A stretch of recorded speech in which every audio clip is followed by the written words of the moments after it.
제가 요즘 주식 공부를 하고 있잖아요. 네. 근데 하다 보니까 이제 PER이라든지 뭐 매출액 뭐 이런 게 많이 나오던데 음. 이거 말고 또 중요하게 또 봐야 될 부분이 있다면 어떤 게 있을까요? 그렇지. 이제 지금 종목을 고르려고 하면, 처음에는 다들 이제 PER이나 아니면 뭐 아까 말한 매출액이나 기본적으로 봐야 되는 지표는 맞지. 근데 이제 그런 지표들은 사실 정확하게 보면 과거의 지표들인 거지. 왜 과거예요? 이런 거를 이제 지표로 만들어내려면 과거 매출액이나 영업이익이나 이런 부분들로 가지고 이제 만들어내는 거기 때문에 미래가 어떻게 될지는 예상으로 나오긴 하지만 그게 정확할 수는 없는 거지.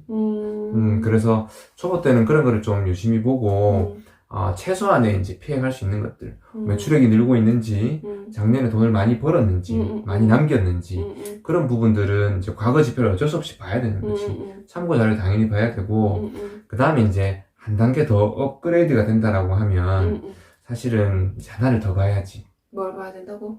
하나를 더 봐야 돼. 하나?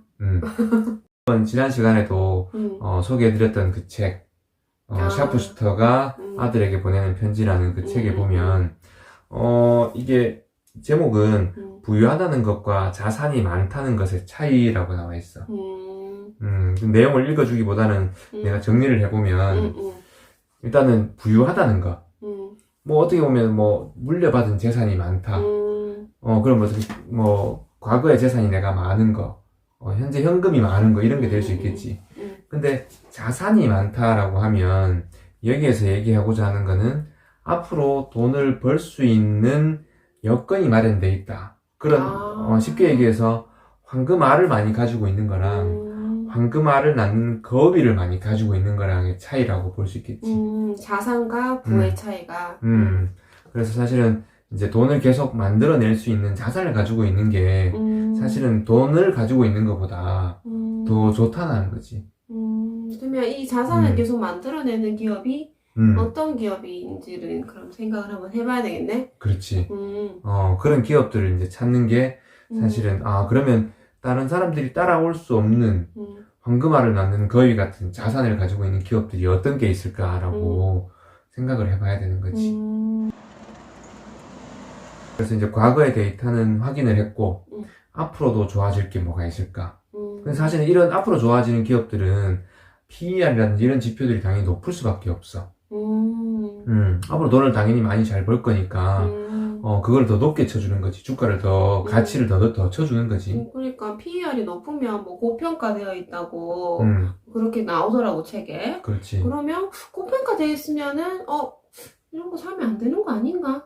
이런 생각이 들던데, 그러면은, 그래도 괜찮다는? 그렇지. 그냥 단순히 고평가, 저평가라는 것도, 과거에 이제 재무제표나 그런 기준으로 봐서 고평가, 저평가가 있을 수 있는 거고, 미래의 성장 가능성을 보고 고평가, 저평가를 또 판단할 수가 있거든.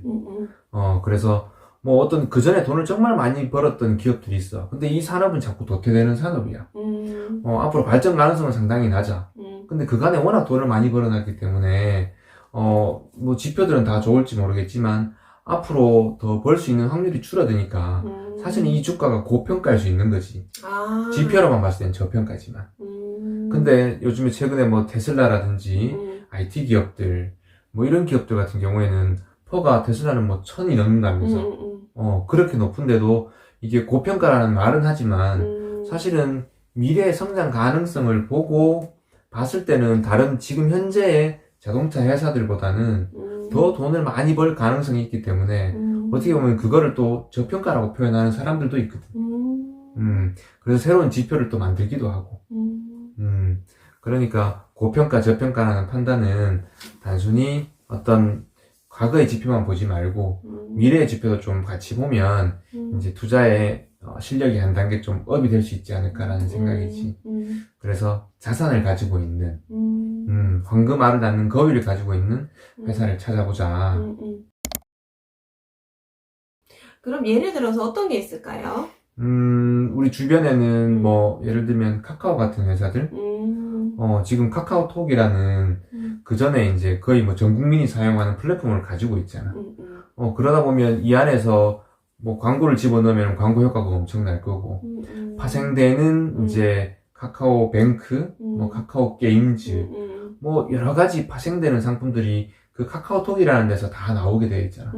어떻게 보면 카카오라는 이 회사한테는 카카오톡은 황금알을 낳는 거위 같은 아주 소중한 자산이 될 수 있는 거겠지. 아니면 마이크로소프트를 예를 들면 우리가 지금 컴퓨터 쓰면은 윈도우 시스템을 다 대부분 쓰고 있잖아. 그거는 뭐 지금 마이크로소프트가 엄청난 돈을 투여해가지고 새로운 걸 만들어낸 게 아니라 업데이트 정도를만 시키고 있고 들어가는 비용 대비해가지고는 계속 사용료를 받고 있으니까 이게 사용하면 사용료 계속 내야 되는 거거든. 컴퓨터 새로 만들면 계속 내야 돼.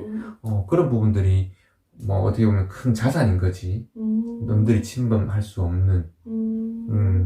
아니면 지금 이제 뭐 테슬라는 많이 고평가라고 얘기도 많이 하지만 뭐 그렇게 판단할 수도 있겠지만 엄청나게 많은 자율주행에 필요한 빅데이터는 테슬라가 다른 회사에 비교도 안 될 만큼 많이 가지고 있거든.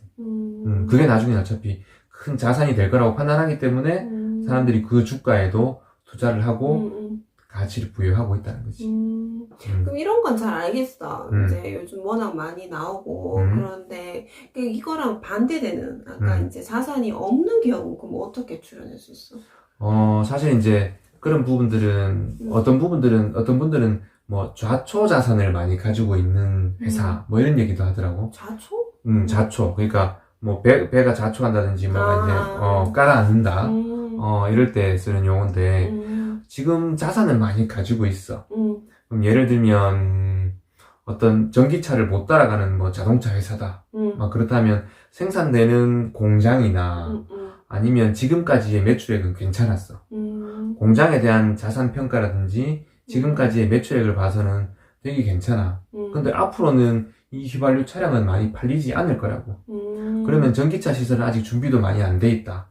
그럼 이런 회사들은 사실은 지금까지의 펀은 상당히 낮지. 사실 얼마 전까지만 해도 현대차가 좀 그런 유에 좀 들어갈 뻔했지. 수소차를 이제 주력으로 밀고 있을 때는 야 이거 이제 계속 다른 전기차 회사들한테 많이 뒤지겠는데 수소차는 너무 먼 길인데 라고 판단해서 지금의 공장 시스템이나 뭐 각종 인건비나 여러 가지 문제로 인해서 현재 자산에 비해서 주식의 가치가 많이 낮았었지. 자초 자산이 많다라고 생각한 거지. 뭐 자동차는 엄청나게 많이 팔고 가지고 있는 돈도 많으니까 PER이나 PBR 같은 경우는 상당히 낮지. 근데도 주가는 너무 낮았던 거지. 예를 들면 그런 거 있지만 지금은 이제 다시 또 전기차 쪽으로도 많이 또 변모하고 투자도 많이 하면서 앞으로는 또 전망이 밝게 받겠지만 그런 건 아니면 뭐 예전에 뭐 섬유 회사들이라든지 지금 이제 좀 시대적으로 뭐 다른 나라의 이제 개발도상국의 좀 뭐 어떤 생산 시설이나 이런 부분 인건비라든지 경쟁력이 많이 떨어지는 그런 회사들 그런 회사들은 그 전에 가지고 있던 공장이나 땅이나 어떤 뭐 그런 부분들은 아직 그대로 가고 있지만 매출은 너무 이제 막 줄어들고 있다든지 지금 매출은 나고 있지만 앞으로 더 성장할 가능성이 좀 희박하다든지 그런 회사들이 될 수 있겠지. 이제 과거에 이제 뭐 그냥 기록이나 뭐 데이터로 이제 만든 그런 지표보다는 이제 앞으로 미래 가치를 얼마나 이제 반영하고 있는지 그런 기업을 찾아보는 게 더 중요한데 그럼 어느 쪽에 더 비율을 조금 높이는 게 좋을까요? 일단은 투자라는 거는 어떤 시험을 치기 위해서 공부를 한다기보다는 투자를 잘해서 돈을 많이 벌기 위해서 하는 행위잖아. 그러면 공부를 한다는 거는 지표를 공부하고 하는 거지만 투자를 할 때는 사실은 어떤 게 돈을 더 많이 벌어줄지에 더 포커싱이 가야 된다고 나는 생각해. 돈을 더 많이 벌어줄지. 그래서 자꾸 공부해서 더 알아야지 하는 것보다는 어떻게 하면 투자를 잘할 수 있을까라는 관점에서 보면 나는 미래 가치를 조금 더 생각하는 게 더 맞다라고 보지. 개인마다 차이가 물론 있겠지만, 이제 부자삼촌 같은 경우는 그렇지. 미래를 더 추구한다. 그렇죠. 그래서 아무래도 가치주보다는 성장주에 조금 더 비중을 준다라고 보면 되는 거고, 그건 이제 시대에 따라 계속 바뀌는 거긴 하지만, 나는 지금 이 시대에는, 4차 산업혁명이 이제 시작되고 앞으로 더 많이, 변화가 많이 시작될 텐데, 그때 시대를 좀 더 잘 따라갈 수 있는, 그래서 지금 어떻게 보면 성장주라고 얘기를 많이 하고 있는 주식들이 더 좋아 보이고, 그쪽에 좀 더 비중이 가는 게 맞지 않나라는 관점에서는, 황금알을 낳는 거위를 좀 더 찾아보는 게 더 필요하지 않나라는 생각이죠.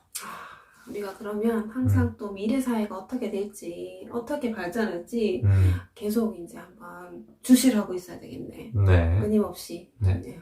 그렇군요. 네. 도움되셨다면 구독과 좋아요. 네, 알림 설정도 부탁드리고요. 저희는 그럼 다음번 영상에서 찾아올게요. 네. 안녕.